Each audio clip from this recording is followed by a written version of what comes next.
Good evening, ladies and gentlemen, and you are listening to the GearyCast live on Sports Direct Radio, or maybe not live. I don't really know when this gets played. However, I'm Nick Bell, your host for this evening, and I'm joined by just the one colleague tonight. We know that Matt is currently walking across Spain for a charity, which we can talk a little bit later. And Chris has decided that he needs some rest from being on the podcast, despite only being back for 2 weeks. So, that kind of shows how stressful this podcast can be. So I hope he has a nice rest this evening. But joining me is the one and only Alex Ashmore. How are you, Alex? I'm doing very well, thank you. How are you, Nick? Yeah, I'm good. First day back in work after a week and a half in my beloved Costa del Sol. I didn't want to come back, if I'm honest, Alex. I was very jealous seeing all the pictures and the nice food and the sunny weather. To be fair, we had my usual weather report. We had some nice weather in Norfolk, but not quite sunny Costa del Sol heat. No, to be fair, even I started to think at one point it was getting a little bit too hot. And there was one night when I went up to Mias Pueblo, and I kid you not, for someone who works in hairdressing as well, it was genuinely like having a hairdryer blown into your face. It was unbearable. We finished our food and our drinks rather sharpishly, and we drove back about 70 miles an hour down to the coast and sat on the beach of Fuengirola and just caught our breath more than anything. But always sad to go, but then I always know there's going to be a next time, and hopefully next time we'll be able to watch some Malaga games as well. So, like I say, just two of us this evening. Not massive amounts of news coming out of La Rosaleda this week. Just a couple of things we kind of need to catch up on. Then we're going to have some news from our friend Matt Harrison on his escapades. And then we're going to have a bit of fun later with some starting 11s from myself and Alex. But first of all, we'll start with some news. Andreas Parejas. Is that right? I'm saying that, Alex? Andres Perales, yes. Perales, See, my Spanish is not going on too well. But sadly, some news being reported from the club this week. He passing away at the age of 87 years old. Just for the people who might not be aware, Alex, who is Andreas Parejas and why is it so significant that he's passed away? So a little sort of excerpt from our Twitter. It's a lovely story. So his story started in 1966. The club offered him a job as a bus driver. He accepts, and obviously, as a football team in Spain, there are many kilometres to travel to away games. At that stage in '66, I'm not sure what league Malaga were playing in, so not sure whether they had the trips to A Coruña or whether they were restricted to Andalusia. But yes. So he stopped after many years as the bus driver, but he didn't want to be away from home all the time and wanted to spend more time with his kids. So he fell in love with the club, and he didn't want to leave the club. So they offered to keep him. They offered him another job, and he served the club as a caretaker, groundsman, and even occasionally as a physio. I'm not sure you get that sort of multi-role these days. His family and himself moved into the stadium in 1989 and have lived there ever since. Wow. He had players over for lunch and watched Pele, Maradona, and Cruyff playing in his backyard. Not a bad backyard, actually. No. So, yeah. He's, you could really say, and I believe was this you who wrote this on Twitter, Nick, he was the heart and soul of La Rosaleda. So a very sad loss for the club this week. And, for anyone who's been around the club and knows him, who's worked at the club will know how much of an influence he's had on the club since he started there. And for those of you who don't know him, to be honest, I didn't know much about him, but reading that story, it's one of those fairy tale stories you can imagine him telling his grandkids. Yeah, I used to live at the stadium. I lived at the stadium, and backyard was the stadium. That's the stuff of dreams for quite a lot of kids these days, isn't it? Well, yeah, certainly still the stuff of dreams for many a Malaguista as well. And like you say, sounds like he was truly a part of the furniture, a career that's clearly spanned almost 6 decades in some capacity and others. So obviously some very sad news to begin the podcast with, but we obviously give our best to his family and to the football club, and I'm sure he will be missed. So now moving on to some lighter news. We have had announced this week some new captains, Alex. Sergio Pellicer has decided that he wants 3 captains, which I suppose isn't abnormal in Spain anymore. I think Barcelona announced 4 captains the other day, and maybe Madrid will announce 5 just to get one up on their Catalonian rivals. But Juan de Ramon and Gennaro have been named the new captains by Pellicer. What are your thoughts on this? I think, to be honest, I'm very much of I imagine, and this is the case with Yeovil, we have the club captain Josh Staunton, but quite a lot of the games we play in this division are Astro, and because of his knees, he's opting not to play on them. So there are games where we're playing without our captain, so we'll have another captain who takes the role. So I think it's a sensible choice, because obviously you want to have that option that if the captain for some reason isn't playing well or he's injured, and you need someone else who also plays that role as a leader and everyone knows him from the beginning of the season.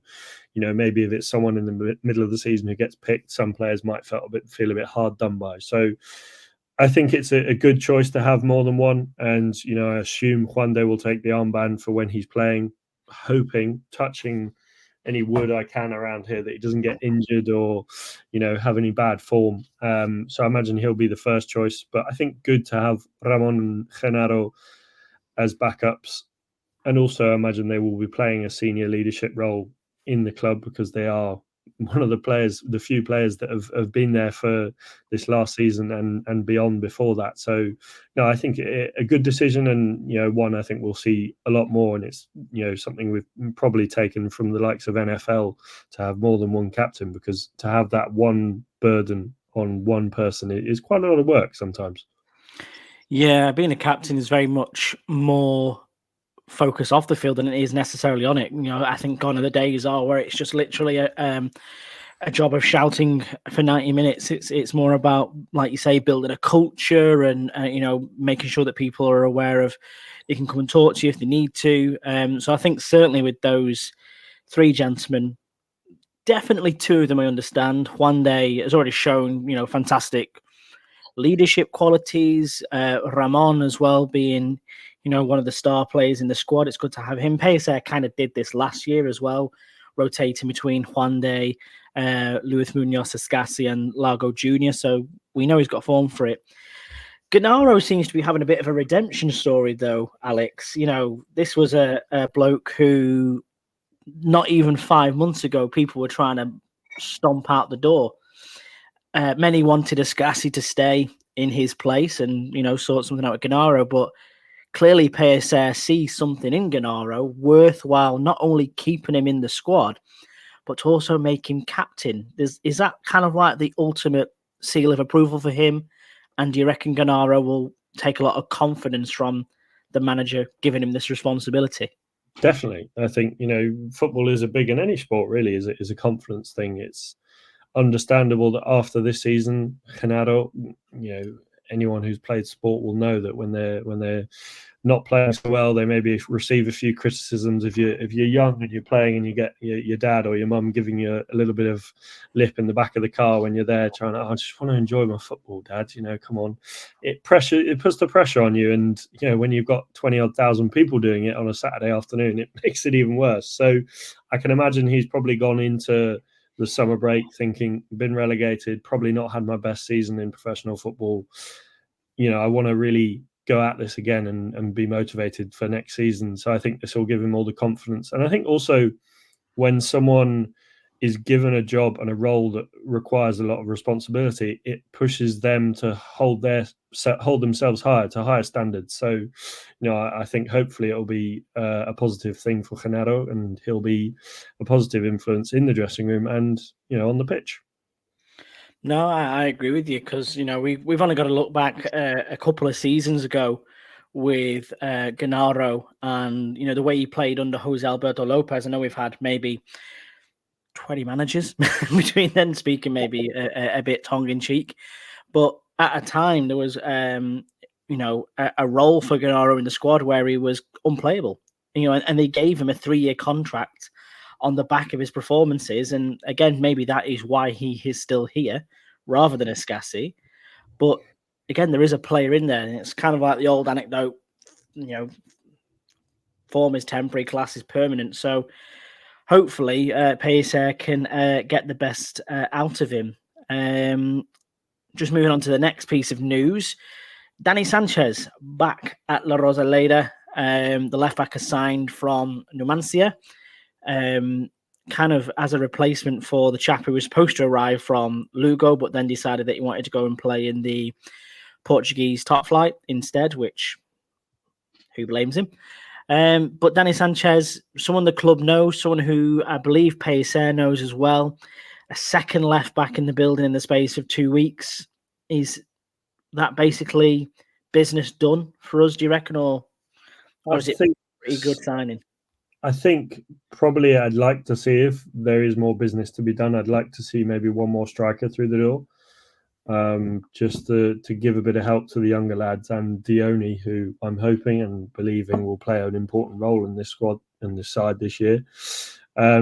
Sanchez, I think, is a good signing. He's got experience at this level. He played 66 times at this level, quite frequently for Numancia, played for Sabadell and Extremadura as well, came through the Real Madrid Academy. So obviously has technical ability. You don't get Real Madrid Academy without having that initial ability. Played for Malaga under-19s and Atletico Malagueño, so I'm assuming that's where Pellicer knows him from. So I think good to, I feel like I'm banging an old drum again, but good to have someone who knows the club, who it would be easier for him to settle in, but also experienced at this level. I said this last week, I think Yeovil have dropped down to the National League South. There's going to be a lot of comparisons to Yeovil this season, similar situation to Malaga. So same level of football, really. Pretty much. Although I think, if I was to stick my neck out, I'd say, I reckon Castellón could beat Hemel Hempstead, maybe. But yeah. I think Yeovil had a few players that they've signed this summer who have got experience at this level, and so far they've been the top performers. And I think it is, although players coming from a higher division will supposedly do well and on paper will outperform the other players, but just because it's a higher level doesn't mean it's easier. I know that it sounds on paper, it sounds silly to say that, but the lower divisions, they work differently. The clubs, maybe players will be thinking, here's this young talent, I'm going to, put in a hard tackle in the first 20 minutes just to show him it's not all about, dancing around and scoring lovely free kicks. So I think to have someone who's got experience at this level is vital, and hopefully out of the players, we'll talk about this more in terms of starting 11s, but someone who will feature a lot in the starting 11. Absolutely. I think as well it's shown how happy he is to be here with his expressions online, on Twitter, on Instagram, saying how, ecstatic he is to be back at the club where it all started for him, how he wants to get the club to the next level. I think the fact we've signed 2 new left backs creates a competition as well. And don't get me wrong, it was sad to see Christian and obviously Alex Calvo go last week, but it creates space. And another departure as well today that's been confirmed a bit out of the blue, really. There's kind of been, a lot up in the air recently about this gentleman, but now it's all out there to be known. Victor Olmo departs, mutual termination with the club. He's now a free agent, going to go find himself a new club, potentially maybe in Segunda. I have heard there are people potentially looking at him from that level.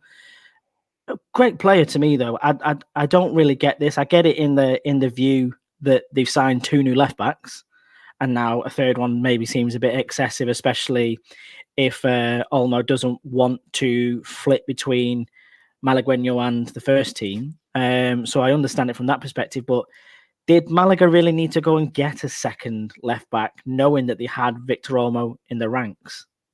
Yeah, I think when you put it like that, it makes you think that there must be someone in the, I've forgotten the word. My English is suffering sometimes because I spend too much time studying other languages. On the sidelines, potentially making Malaga aware of the fact that they want him, and Victor Olmo maybe saying, I don't want to carry on at the club. I want to play at a higher level. So maybe it was a necessity, and obviously we don't see the full story. So it seems silly bringing in a third player when you've already got one.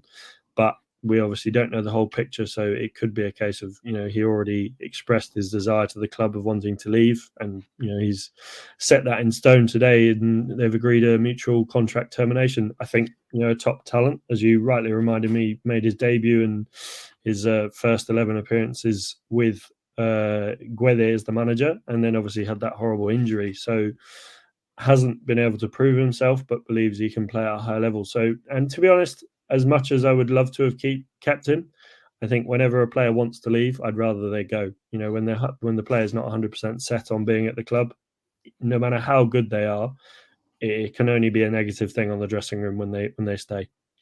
No, definitely. I think that's why we've seen some of the faces go the way they have gone. I think with Victor Olmo as well, there was a weird situation with his agreement, is probably the word I would use, with Malaga. I don't think technically he was fully contracted to the club, which is probably why it's been made easier to have like a mutual termination or at least a parting, or in fact he wasn't even offered a contract. Maybe, I'm not too sure, but it's sad to see him go. There's definitely a player in there for me. And I wish him the very best moving forward. If he gets a move to Segunda and stars, on his day, he was as good as anyone else that we've seen at left back in the last few years, maybe with the exception of Christian. But we're talking about, two different style of player that way. So the very best to him. So we'll just keep firing through this news really, really quickly. Alex, this next part, how fantastic is this? Just 14,200 season ticket holders or subscribers, depending on your Google Translate, confirmed by Kike Paris this week. What an absolute showing from loyal Malaguistas and the city of Malaga to get behind their club in the third tier. It is fantastic, and it makes you think, if the situation wasn't what it is, with the whole Altani situation, would that be more? Would that be in the 20,000s? Absolutely. I can imagine there's a lot of people, and this happens with football clubs. I'm sure you may have experienced it at Blackpool. I've had it at Yeovil. When an owner's in there for too long and fans start to get fed up of the situation, sometimes they think, well, I'm not going to spend my money watching that while that man is gaining from it. So, or that woman is gaining from it, whatever club you support. I'm sure there's been many instances of it in English football, and you and I know, unfortunately, better than some other clubs as being under the influence of bad owners. So sometimes it does affect the fans' willingness to go along and watch and support their club, because you lose your love for it, really. You think, it'll maybe go right, and maybe it'll go right on the pitch, but then we've still got the problems off the field, and there is still that feeling with Malaga. So maybe, and it'd be interesting to see whether this, obviously, with the whole system and the processes that we've got to go through to get this situation resolved, I can't see it happening anytime soon. But if it did happen, I'd love to see that difference and the reignition of the fan support. And to be honest, I think the first game under new ownership, we'd sell out, no matter who it was against, what league. This may be a bold claim, but I could see 30,000 people in the stadium. Oh, well, I'd be there. Would you be there? I'd be there. We'd definitely be there. No, I think as well, it's such a fantastic, just a massive pat on the back as well, because, we both know that there is a huge funding gap this season, probably softened a little bit by the sales of a few players like Alex Calvo, like Christian, some money coming in from the Ontiveros case, potentially from Juanmi and Horta, but they weren't scheduled, or they might not even appear in the bank account this year to be counted on. So the fact that the fans are putting their money into the club is going to play a big role in where Malaga end up finishing this season, because it's allowing them to, go and make, these extra signings, buying a new left back, getting a new striker in, and things like that. And dare I say, we're still, a week and a half, 2 weeks away from the start of the season. That could quite easily surpass the amount of season tickets that were sold last year in Segunda, which I think was around 15,000. So we're not far away. But again, what it shows the size of the club. And a lot of people lay a lot of the door of Malaga Club de Football, saying that, they are the second team in a one club town. Do you know what I mean? Like, everyone's a Madrid fan or a Barcelona fan, but you've got a huge portion of the population there that are are backing the club at its lowest ebb. Let's call a spade a spade. They're in the Spanish non-league now. And if you used to say to me that Yeovil are getting 15,000 people in the National League South, I'd laugh. But this is Malaga and they're doing it. Blackpool don't even get 15,000 in on a weekend and they play League One. So, for me, absolutely brilliant. I can't wait to get across again for a couple of games this season. I'm sure you do too, Alex, as well. And I'm sure everyone, whether it's for the GearyCast meets or whether it's for just popping over whilst you're on holiday, it's going to be a brilliant season. So that's pretty much the end of the news. Before we hop into some starting 11, so me and Alex are going to go through what we think should be the starting 11 for Sergio Pellicer for this season, looking at the new signings, the formation and things like that. However, as we said before, Matt Harrison, who is not on the podcast at the minute, he's the one who usually says, "Good evening, ladies and gentlemen." He is currently, as we said, walking across northern Spain. If you follow him on Twitter, you'll have seen that he's walked from Lisbon. I think he's just gone past Santander as he was watching a game there this weekend and is closing in only a few clicks away from San Sebastian now, sort of looking to finish up in the next week and a half, I believe. However, it's not going to be a podcast without Matt Harrison making an appearance. So we wanted to get him to send us a video, little update, where he's at, what he's been up to, and things like that. Remember, you can go onto Matt's Twitter page and follow the Just Giving link as well. So Matt is doing this for charity. He's doing it for RIFCON, which supports the impoverished communities in the Moroccan Rif Mountains. They help to fund projects and help to provide basic aid in order to establish better infrastructures for communities over there. So a very, very good cause. But without further ado, back on the GearyCast, whilst he's walking, here is Mr. Matt Harrison.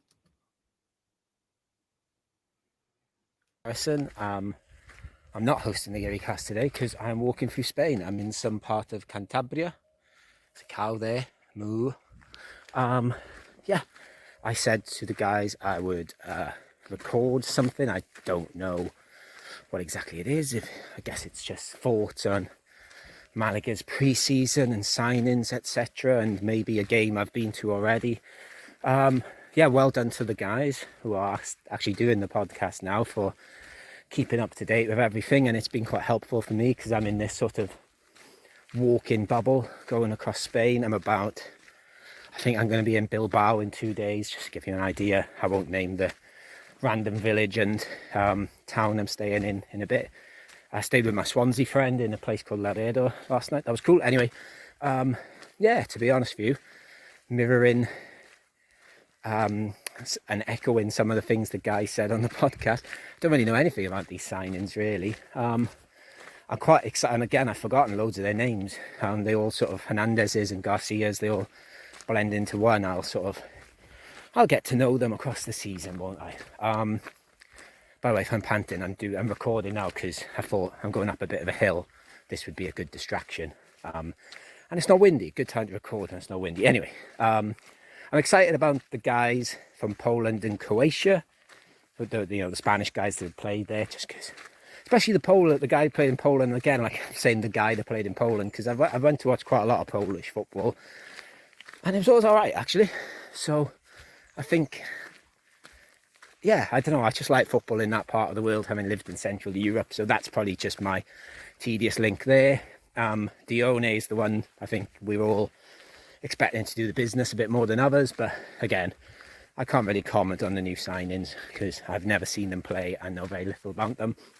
I think the thing I'm most excited about, and I think the guys have touched upon this as well, is I'm excited about the injection of youth in the team. I think I really like Andres Caro, who wasn't very good last year when he did play, but I think there's a good player there. I won't go on about Kevin, but I think he is going to be good.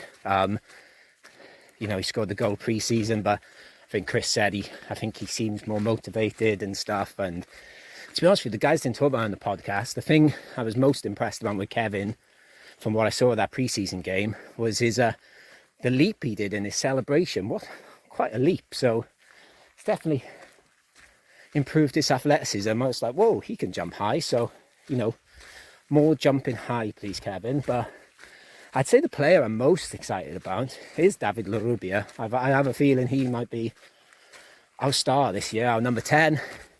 Seems to be putting a lot of faith in him, giving him that number. And obviously Danny Lorenzo as well, Marbella boy.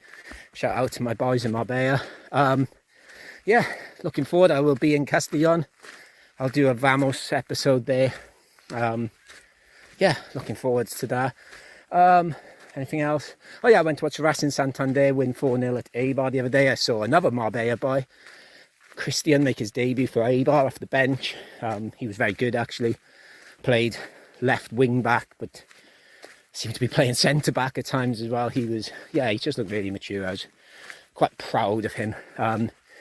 Largo Jr. scored, started the move, scored it. That was, quite sad to see for us.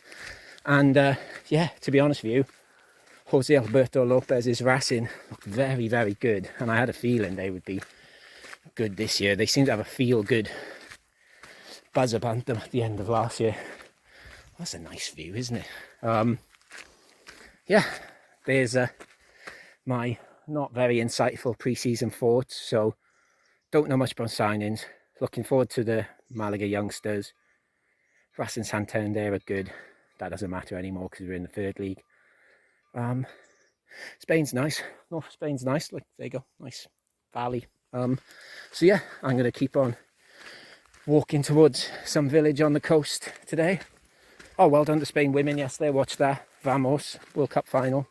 Hopefully they can beat England or Australia in the final. Yeah, I'm going to keep plodding on. About a week to go, I think. Vamos.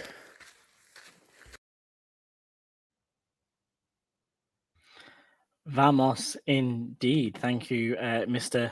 Matt Harrison there for his update from Northern Spain. Like I say, you can go to his Twitter profile. We'll also put the link in the bio for this episode as well. But go along. If you've got anything that you can donate to him, that would be absolutely fabulous. And we cannot wait to have Mr. Harrison back because I don't know about you, Alex, with this presenting gig, it's not as easy as he makes it look, if I'm being perfectly honest with you. He seems to make it quite seamless. But before then, he'll be going to that first game in Castellon. Very jealous about that. So best of luck to him. One more week to go. Go support him and give him a good shout out. So back to business, Alex. We said today that there wasn't a lot of news, even though we've managed to stretch this out for 27 minutes now. So I think we've done well. And we kind of joked and said, well, what could we talk about? And I mentioned this morning about maybe doing some starting 11s.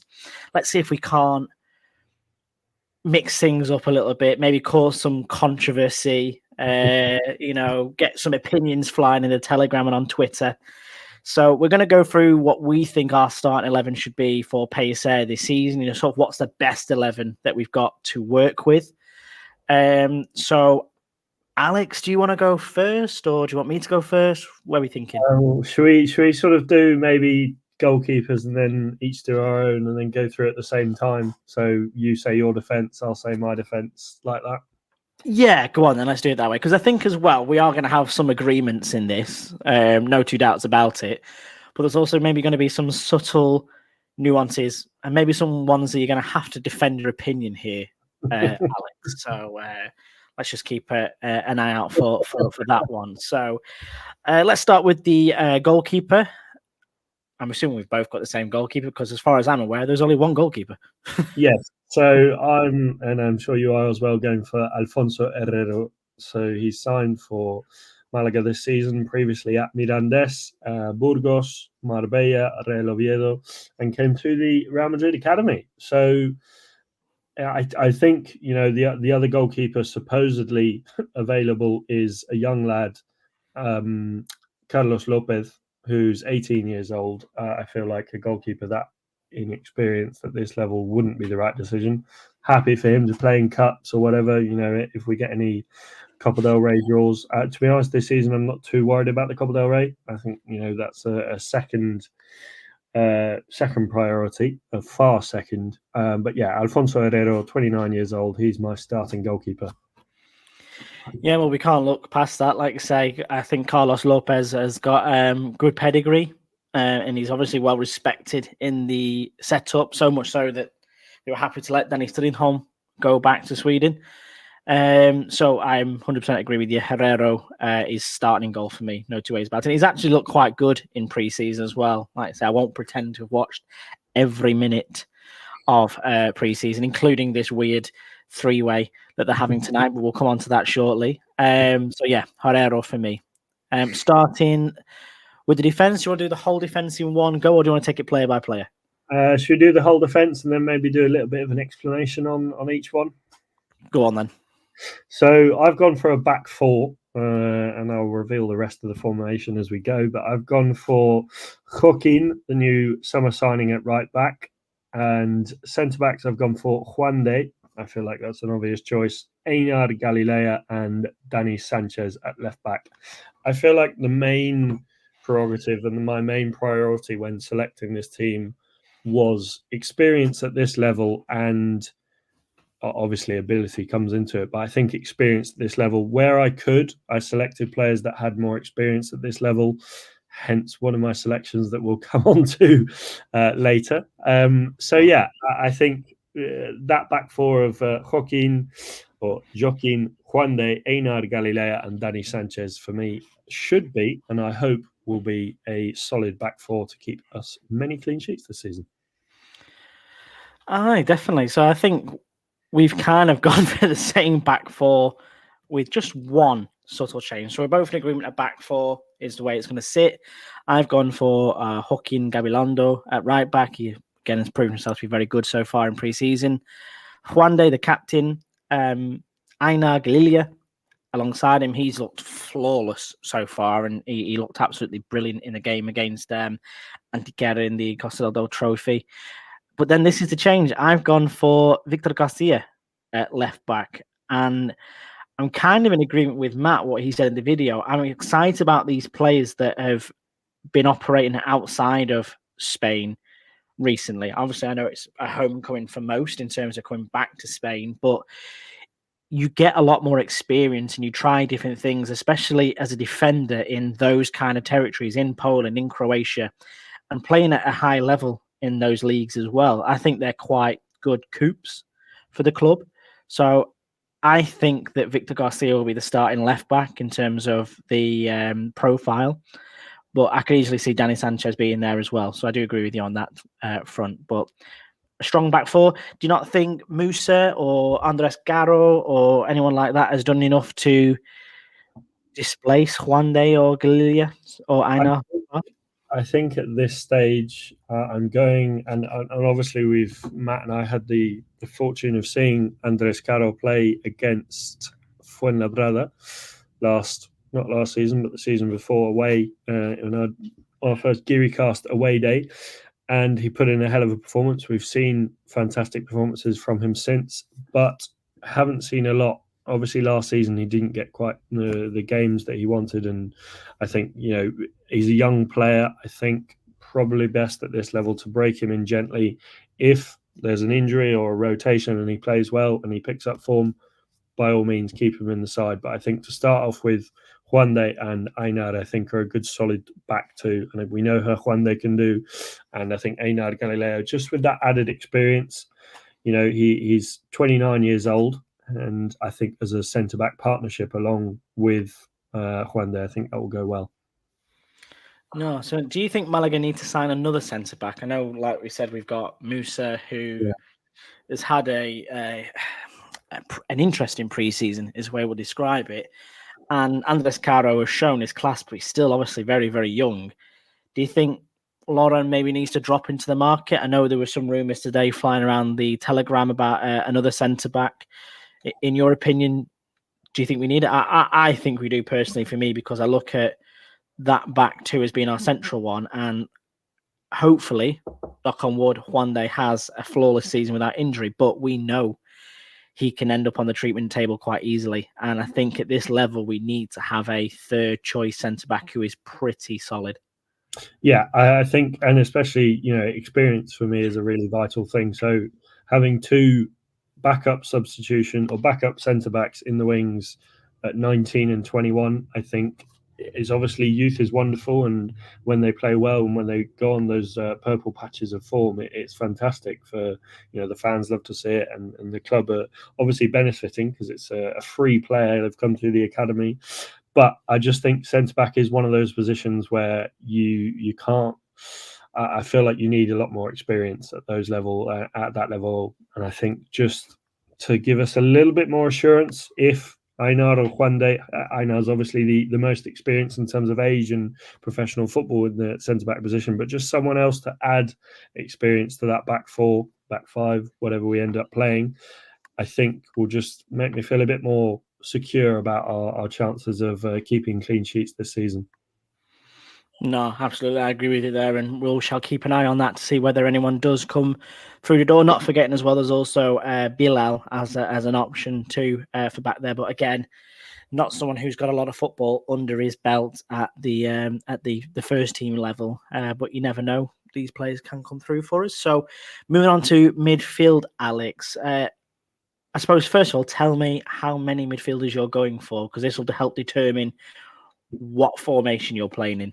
So yes, I'm going for 4, which means I'm going for a classic 4-4-2, a la Sean Dyche, Sam Allardyce, however you want to put it. Yeah. So I think with this selection, I've gone for full health. I know some of these players may not be at full health right now. They may be just coming back. A few of them have just come back from long-term injuries. So, this is based on who I think should play when everyone's at full health. I've gone for Haitam at right mid. I feel like, we all know his talent. Unfortunately, had that long injury. He's come back. He's on the road to recovery, to getting back to full match fitness. So when he's back to that level, I think he'll be priceless and really valuable for Malaga this season. Midfield, I've gone Ramon and Luca Sangali, the new signing this summer. And on the left, Matt will thank me for this, Kevin. I feel like wings, I want pace, and Haitam and Kevin do offer that. I want them to run at defence. I want to run at defences, take on players, cut inside, go on the outside, put in crosses. I want them running down the wing, putting in crosses. I want them doing everything. I want them running their socks off. So to the point they've got holes in their socks by the end of game 2 or 3 or whatever. I think midfield, someone to hold the fort in Luca Sangali. Ramon can also play that role, but maybe him pushing me a bit further forward. I feel like he does offer that attacking prowess. Luca Sangali, I haven't seen too much of him in game footage, but I do believe that 2 in the centre midfield will be quite a good partnership. And obviously we've got quite a few in the wings, so a nice position to select. As I was spoilt for choice, really. Definitely. Well, I've gone with 3 in midfield. I'll explain why in a second. But I've gone with Ramon as well. I've also gone with Sangali. He has looked brilliant, to be fair, in pre-season. Like, say, from what I've seen of him in the games I've watched, he's looked very assured, a very good box-to-box midfielder. Got probably not too dissimilar to Ramon, really. Kind of that nice low centre of gravity and being able to pick a pass and be calm on the ball, which will prove in good stead. And then I've also gone with Dani Lorenzo. Again, he's looked very good in this pre-season. I was expecting either him or David Larrubia to be in there, and I think those two are competing for the same spot, if I'm being perfectly honest with you. But I think at the minute it is Dani Lorenzo who is edging it. Again, what you said before about experience at this level, they both played in that Merida side last year on loan. I think Dani Lorenzo having that and also having the experience of being in the Malaga first team, that bodes best for him. And yeah, I think he's going to be the one to watch this summer. I think if we're looking at the players that are, going to be exciting the fans and really getting people onto their feet, then Lorenzo is the one for me. Ramon, we know, is his class, and Sangali, I think he's here to be a valuable addition, someone that Loren knows well, and he's bought well there for me.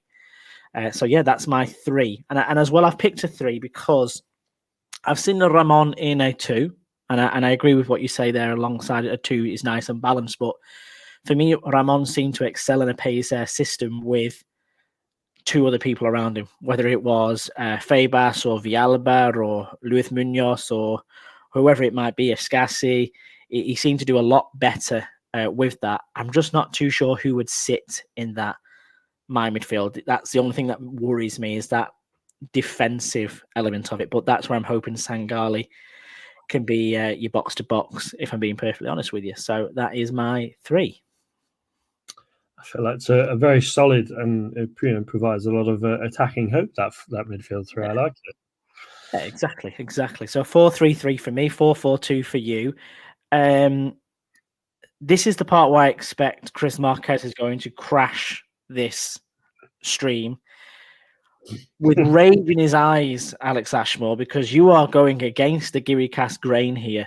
What is fundamentally the fabric of this podcast. Who is up top for you in this side?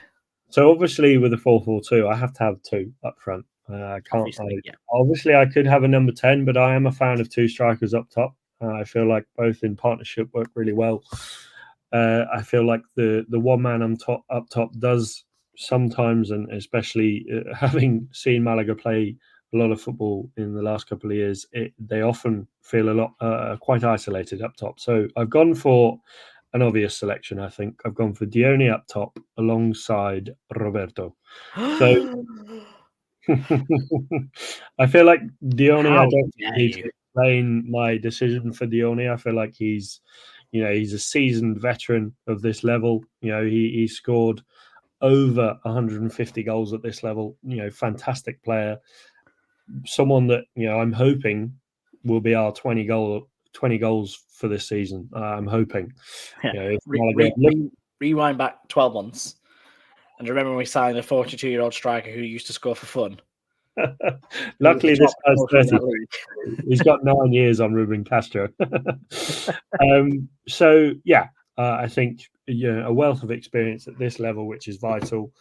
And I think a really good signing for Malaga this season. Played for Atletico Baleares last season, and has had a wealth of experience in Spain as well. So that's my obvious choice. And Roberto. Obviously, you might have to really, really sell this now, Alex, because I think Chris Marquez is going to listen to this tomorrow and his head's going to spin. I'm not one for causing a lot of aggro in the group chat, but I may have to put that in there tonight just so I can go to bed not worried about your decision and your welfare, more importantly. So I've gone for Roberto because last season he played for Barca B at this level. And played 34 times, only scored 6. But I think that experience of him playing at that level will have helped him no end. I think obviously he's played a bit in Segundo. He played 32 times. I think him up top with another striker. He's still young. He's still got a lot of time to improve and learn. And I think Dione is the perfect man for him to learn from up top. Similar type of player. I feel like they could both really work well together. So it's more of a selection. Obviously, we've got Loren who could play up there, but I'm sort of yet to be convinced. You could say I'm yet to be convinced by both of them. But, when it comes down to it, Roberto is my other striker. I think, the experience at this level, learning under Dione, I think that could be really good for him. He'll improve no end. And he'll have confidence at this level because he knows he's capable and has the ability to play at this level. So, that's my 4-4-2. So you're going with a battering ram then this season to pummel sides into submission with 2 big men up top. Proper Brexit football, to be fair, Alex. I appreciate it. Big Brexit, but then also a slight esque of maybe Marcelo Bielsa. It doesn't matter if we score 5. They score 5. We'll score 6. Oh, yeah. You could have also said the same about Ian Holloway, but, I understand that maybe Bielsa's a bit more well-known. Fair enough. I support your arguments on that. I hope you're with us next week because once this goes out, it's out there now, Alex. It's been recorded. You've said what you've said. You've got to stand by your opinions, and we'll see exactly who agrees with you and who doesn't. So I'll quickly switch on to my top 3. So I've gone with 3 up top because I kind of agree with you. I think we need a central point, and that's got to be Dione. Like you say, he's a proven striker at this level. He was the first man through the door, the one that we wanted in, and we went and got our man. Malagista as well. So this kind of I think it must be something that Lorraine is trying to blood into this squad. Obviously, it's a big thing in the Basque Country, especially at clubs like Athletic Club and Real Sociedad, to have homegrown players and people from the city and people from the region that want to see the club do their best. So I think there's no two doubts that he will be putting everything into performing well for us. So fingers crossed for a lot of goals from him. I've also gone for Kevin, but maybe in a bit more of an advanced position, playing on the wing, that pace. His focus seems to be there this pre-season as well. Like I say, he could still be going out partying. I've got no idea, but he seems to have an appetite and he seems to want to have an effect this season under pace there, which should be quite good. And then the only difference I've gone for is Hernandez. And again, I won't pretend to know loads about him, but from what I've read and from what I've heard, and obviously the level he's dropping down from, I think he's going to be quite a dangerous player for us next year. Again, I said that about Hervias last year when he signed, so I might be talking complete crap. But he looks like a starter for me in this squad. And going that 4-3-3, just with the way that I expect Hockin and Victor Garcia to operate as kind of like roaming wing backs, but full backs as well. That's what's going to help Rahman on the pivot and Sengali and the likes of Kevin and Hernandez to be able to cut inside. So that's why I think we're going to go with this formation. So, yeah, that's it. If you want to give us pelters, I am Nick Bell of Blackpool on Twitter. Alex is Alex Ashmore, or just slander us in the Telegram group. But fundamentally, we'll get some pictures of these put onto Twitter, so you can slate us there as well. Or show us your own. Who do you think your starting 11 should be for this season? Different formation, different players. Let us know, and maybe we'll read some out next week. So, kind of just to wrap up a little bit tonight, because we've done well to stretch this out for 47 minutes. There is a game going on tonight, one that wasn't planned, I don't think, because I absolutely knew nothing about it. It's called the Triangle Game, apparently, that I'm read on Twitter. So as of tonight, both Malaga, Antequera, and Melilla are all playing at the same time or in the same game, or I don't know how it's working, if I'm honest with you. I believe that Malaga are playing Melilla first. We've just beaten them on penalties. 9 o'clock. So just beating them on penalties. It finished, let's have a look here. Was it 0-0 it finished? I have to scroll back through all the penalties. Penalties on Twitter are an interesting thing. Yes, there's a lot of colour there. It did finish 0-0 between Melilla and Malaga. So it went to penalties. Malaga have won that game on penalties, going all the way to bloody hell. I think we're up to about 1, 2, 3, 4, 5, 6, 7, 8, 9 penalties. Malaga win 9. They win 7-8 because they both miss a second penalty. Then at 9 o'clock or 10 o'clock Spanish time, Melilla and Antequera are going to play a game for an hour. And then at 11 o'clock Spanish time, Malaga are going to play Antequera. So a game that's going to finish potentially past midnight tonight for an unplanned pre-season mini Torno hour thing. I've got no idea, but we'll keep you abreast of it. It's an interesting concept, though, isn't it, Alex? It is. I'm not sure. I guess with the heat, that's why they're doing it so late. But I've never really understood this. You get La Liga games kicking off at 10. What's the point? Just play at 9. It's an hour earlier. It doesn't really matter that much. The heat is still going to be. It's going to be very, very minor, the differences between 9 and 10 o'clock. But yeah, it's a friendly. I'm not sure they're too bothered about, I think fans in pre-season aren't going to be coming in their thousands. But yeah, I think good to get match fitness and try out some new tactics, formations, players. So hopefully Pellicer is using this as a learning opportunity. Yes, absolutely. And if you can't spend your Wednesday evening bagging 8 penalties in a weird, like, training exercise, I don't know what you can do with your time. I think there's only one more preseason game against Estepona this weekend. maybe the circuit in Malaga and Marbella isn't that good on a Wednesday night. So Kevin's like, can we organise a game? Yeah, can we just get five-a-side ready? I would have rather have watched them play five-a-side, if I'm being perfectly honest with you, rather than do an hour here and an hour there. It seems that, especially after you've already played Antequera, do you know what I mean? Like, you've now played them twice in pre-season. You're going to play them twice next year. No doubt they'll get drawn in the Copa del Rey. There'll be some local Andalusian Cup that they get drawn against as well. So, yeah, get your fill of Malaga versus Antequera now whilst you can. But that brings us to the end of the podcast, as we are only 2 weeks out from the start of the season. So thank you very much for joining me, Alex. No worries. Thank you for listening, and looking forward to next weekend already. I think, it's about time the season started. Yeovil starting, I've got that buzz now.